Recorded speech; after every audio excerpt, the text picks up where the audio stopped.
तो साल था 1993 जब दुनिया ने देखा कि क्या होता अगर डायनासोर आज भी जिंदा होते।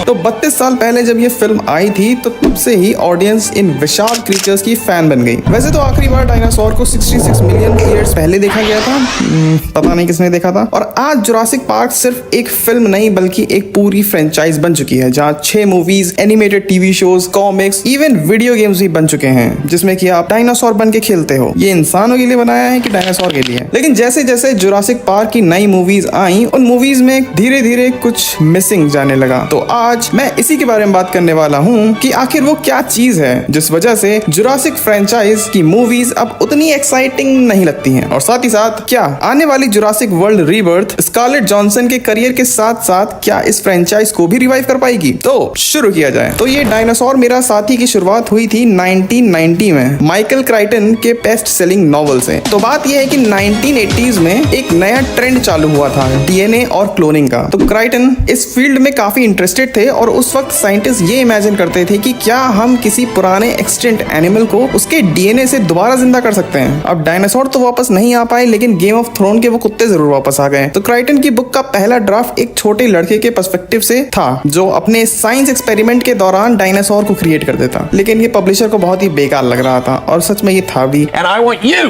to get out of this office right now. एक बार क्राइटन यूके के एक म्यूजियम में जाते हैं। वहां उन्हें 3 साल के बच्चे ट्राइनोसोरस और स्टेगोसोरस जैसे नाम आसानी से बोलते हुए दिखते हैं। तब उन्हें रियलाइज होता है कि लोगों का और स्पेशली बच्चों का दिल से कनेक्शन है डायनासोर्स का। और तब जाकर माइकल ने ये बुक लिखी जिसका नाम था जुरासिक पार्क, जिसमें कि एक भी फोटो नहीं थी। अब तुम्हें ये ना पढ़नी पड़े इसलिए स्टीफन स्पिलबर्ग ने इस बुक के ऊपर एक मूवी बना दी। मजे की बात ये है कि हमारे पास भी अपना एक स्पिलबर्ग है। हाँ, उसने कोई डायनासोर पे मूवी तो नहीं बनाई है, पर वो खुद डायनासोर छोटा मुंह बड़ी बात है, लेकिन किसी ने कहा you are like India Spielberg.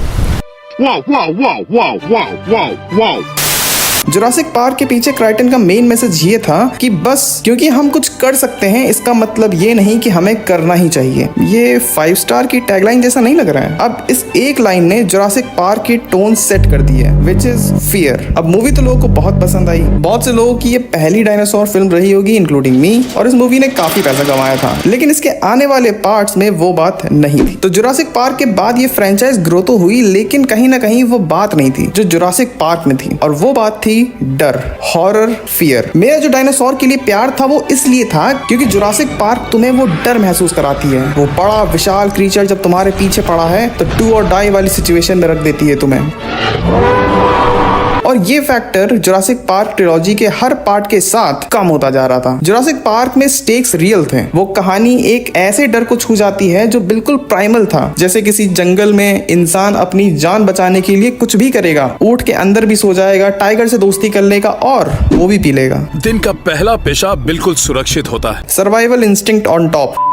Character सिर्फ स्क्रीन फिलर्स नहीं लगते थे, ऐसा लगता था कि कोई भी कभी भी मर सकता है। पर मैं शर्त लगा सकता हूँ कि आने वाली जुरासिक वर्ल्ड रीबर्थ में स्कारलेट जॉनसन का कैरेक्टर मरने तो नहीं वाला है। उस टाइम पर प्लॉट आर्मर नाम की कोई चीज नहीं थी और द लॉस्ट वर्ल्ड ने इस टोन को कहीं ना कहीं कंटिन्यू रखा। और जुरासिक पार्क 3 ने तो हॉरर वाली फीलिंग को और इंटेंस और थ्रिलिंग बना दिया था। पर फिर भी इस फ्रेंचाइज को रिबूट करना पड़ा क्योंकि जो लास्ट पार्ट आया था इस ट्रिलॉजी का वो लोगों को कुछ पसंद नहीं आया। अब लोग चाहे जो कहें, पर मुझे ये थ्रीक्वल एक जेम लगता है। इसमें वो क्लासिक जुरासिक हॉरर वाला थ्रिल है जो बाद की मूवीज में कंप्लीटली मिसिंग था। और बात वहां बिगड़ गई जब मेकर्स ने जुरासिक मूवीज में डायनासोर को हटाकर इंसानों को स्टार्स बनाना शुरू कर दिया। देखो, मैं जुरासिक वर्ल्ड ट्रिलॉजी से नफरत नहीं करता हूं, बस मैं उसे जुरासिक फ्रेंचाइज का हिस्सा नहीं मानता। जुरासिक वर्ल्ड ट्रिलॉजी डायनासोर से ज्यादा फोकस ह्यूमन कैरेक्टर्स पे करती है। अब इंसान को तो रोज देखता ही है, जिनको वो नहीं देखता वो है डायनासोर, तो उन पे फोकस करो ना। वो और रॉ ग्रिटी लुक जो पहली ट्रिलॉजी में था वो इस ट्रिलॉजी में था ही नहीं। और हम सब जानते हैं कि क्रिस प्रैट को इन लोगों ने क्यों कास्ट किया था, क्योंकि उस टाइम पर गार्डियन ऑफ द गैलेक्सी आई थी, मूवी अच्छी चली थी, तो क्रिस प्रैट का करियर भी चल गया था। और उस टाइम पे जितनी मूवीज थी उनमें तुम क्रिस प्रैट को ही देख रहे थे।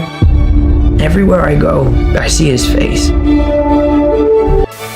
वैसे स्टार लॉर्ड तो डायनासोर्स को नाच के भगा देता, और जब डायनासोर्स का ये थ्रेट बैकग्राउंड में चल रहा होता है ना तो फियर फील ही नहीं होता है। पर ऐसा नहीं है कि हमें गुमराह करा गया था। जब जुरासिक वर्ल्ड का ट्रेलर आया था तो उसमें भी ये साफ साफ दिख रहा था कि ये मूवी कोई हॉरर मूवी नहीं होने वाली है, ये एक एक्शन मूवी होने वाली है, जो कि वो थी भी। फिर फॉलन किंगडम ने थोड़ा डार्क ट्राई करने की कोशिश करी थी, कॉमेडी भी करी थी, इम्पैक्ट उतना नहीं था जितना ये होना चाहिए था। और डोमिनियन ने वही एक्शन वाली फील दोबारा से रख दी। लेकिन इस ट्रिलॉजी का एक तो पॉजिटिव यही है कि एज अ रिबूट अगर तुम इसे देख रहे हो तो ये एक सिंगल स्टोरी लाइन ही लगती है, ये वेल कनेक्टेड है पहली वाली ट्रिलॉजी से। लेकिन शायद जुरासिक वर्ल्ड रीबर्थ ये सब बदल देने वाला है। मॉन्स्टर्स और गॉडजिला जैसी फिल्म बना चुके डायरेक्टर गैरेथ एडवर्ड अब जुरासिक वर्ल्ड रीबर्थ डायरेक्ट कर रहे हैं और जुरासिक वासियों के लिए खुशखबरी ही है। खास बात यह है कि एडवर्ड बार बार ये क्लियर कर चुके हैं कि रीबर्थ एक हॉरर एक्शन फिल्म होगी। इनफैक्ट उन्होंने तो एक खुद बोला है और मैं कोट करता हूं कि जुरासिक वर्ल्ड रीबर्थ सेम वही जुरासिक पार्क वाली हॉरर फील देगी और ऐसा ना हो तो मुझे जिंदा जला देना। उन्होंने दोनों ही जॉनर हॉरर और एक्शन के बैलेंस को समझ लिया है और उनके इंटरव्यू को देखकर ऐसा लगता है कि जुरासिक पार्क की समझ है उनको। ऐसा लगता है कि शाम को वो खुद उस पार्क में घूमने जाते हैं। और एम्पायर मैगजीन से बात करते वक्त भी एडवर्ड ने यही बताया कि डायनासोर्स ऑडियंस को क्यों इतना पसंद है। डायनासोर्स में कुछ बहुत ही प्राइमल होता है क्योंकि हम मैमल्स हैं जिनके अंदर मिलियंस ईयर्स ऑफ इंस्टिंक्ट भरा हुआ है, तो इन जायंट क्रीचर्स को देखकर हमें वो फियर फील होता है। और ऐसे स्टेटमेंट्स को देखकर लगता है, ऐसा कॉन्फिडेंस आता है कि एडवर्ड सिर्फ दिखावा नहीं कर रहे हैं बल्कि वो समझ रहे हैं कि जुरासिक पार्क एक्चुअली में मीन क्या करता है, ये फ्रेंचाइज क्या मीन करती है, स्पेशली 90s किड्स के लिए। अब देखो डायनासोर्स हमारे साथ नहीं हैं, पर जितने बड़े वो थे उतना ही बड़ा उनका दिल भी था, इसीलिए आज वो हमारे गाड़ियों में, भट्टी में जिंदा हैं। So that's it for this video. चलो मैं जा रहा हूँ साइंटिस्ट को ढूंढने, क्योंकि रीडिंग करते करते मुझे पता चल चुका है कि मुर्गी पहले आई थी या अंडा। जवाब है डायनासोर। और अगर तुम ये जानना चाहते हो कि डिज्नी को क्या सीखना चाहिए ड्रीमवर्क से, तो लेफ्ट वाली वीडियो देखो। और अगर तुम ये जानना चाहते हो कि क्या आने वाले कुछ टाइम में थॉर MCU छोड़ के चला जाएगा, तो राइट वाली वीडियो देखो। अब मैं मिलूंगा तुमसे किसी और वीडियो में, तब तक के लिए बाय।